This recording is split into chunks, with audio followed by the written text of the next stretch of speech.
Okay, kami dari Today Map. Okay. Kami untuk yang nak tanya pasal owner homestay tu, first kami tanya pasal latar belakang pemilik homestay. Nama? Nama pemilik dia, dia macam ni, homestay ni bos kami yang buat. Bos kami ni lelaki tapi dia buat bisnes ni untuk wife dia.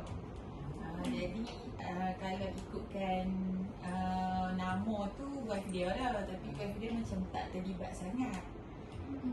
Dia set upkan bisnes ni untuk wife dia saja. Kalau kata saya bagi nama bos ni boleh? Nama owner lah. Nak kena tulis ke? Satgi tak tahu? Satgi. Ada okey. Bisnes ni dimiliki oleh Khairul Nazmi bin Khairuddin. Dia asal orang Perak, kahwin dengan orang sini. Berbulannya operasi homestay ni biasa? 2018 kot tak silap saya.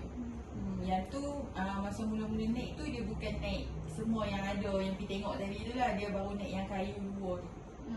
Lepas tu dia berperingkat lah naik yang cottage yang 3 segi tu. Lepas tu baru naik cabin yang kat belakang. Okey, selalunya homestay ni dia target audience untuk target customer tu untuk family ke atau kebanyakan student yang minat? Selalunya family lah dan kebanyakan dia orang luar. Bukan orang Perlis sajalah. Daripada Johor ada, foreigner pun ada macam tu.